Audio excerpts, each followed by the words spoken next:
दोस्तों, देश विदेश की बड़ी खबरों से आपको कराते रहेंगे रूबरू और भारतीय राजनीति से जुड़ी हर खबर हम सबसे पहले दिखाते रहेंगे, इसलिए चैनल को सब्सक्राइब जरूर कर ले। लोकसभा चुनाव 2024 को लेकर चुनाव आयोग इलेक्शन कमीशन ने आधिकारिक ऐलान कर दिया है। वहीं आज कांग्रेस नेता और वायनाड के सांसद राहुल गांधी ने मुंबई में अपनी भारत जोड़ो न्याय यात्रा खत्म कर दी है। इस मौके पर मुंबई के ही शिवाजी पार्क में एक अहम रैली की गई है, जिसमें बीजेपी विरोधी विपक्षी दलों के इंडिया गठबंधन इंडिया अलायंस के कई नेता भी शामिल हुए और इस दौरान राहुल गांधी ने पीएम मोदी पर करारा हमला बोला।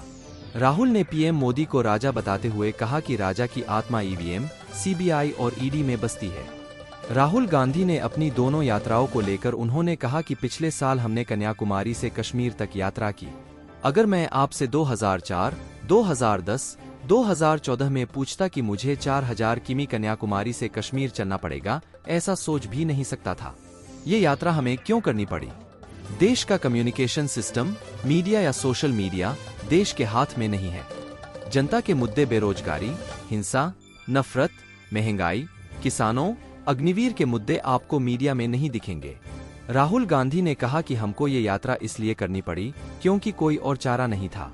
देश के ध्यान को पकड़ने के लिए हमने यह यात्रा की है। सिर्फ राहुल गांधी नहीं चला, हिंदुस्तान का पूरा विपक्ष, कई नेता इस यात्रा में शामिल हुए। सोशल मीडिया में भी किसी ने कहा सोशल मीडिया रास्ता है, लेकिन ये सच नहीं है।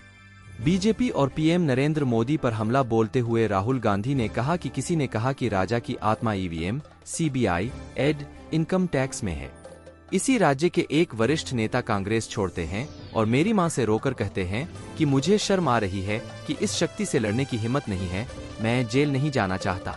ऐसे हजारों लोग डराए गए हैं।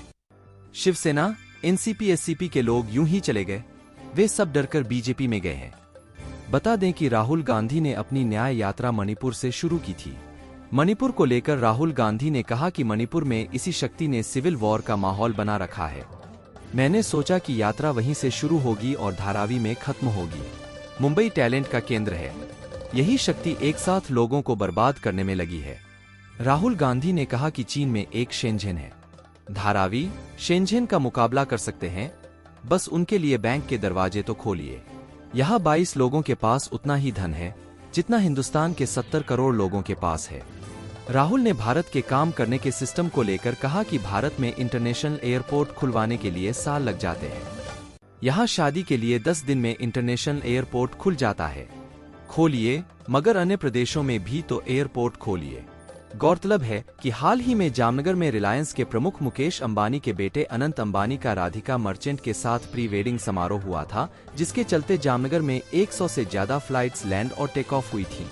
बता दें कि शिवाजी पार्क में हो रही रैली में राहुल के अलावा तमिलनाडु के मुख्यमंत्री एम.के. स्टालिन, राजद, समाजवादी पार्टी, शिवसेना, यूबीटी, एनसीपी, शरद गुट, आम आदमी पार्टी सहित I.N.D.I.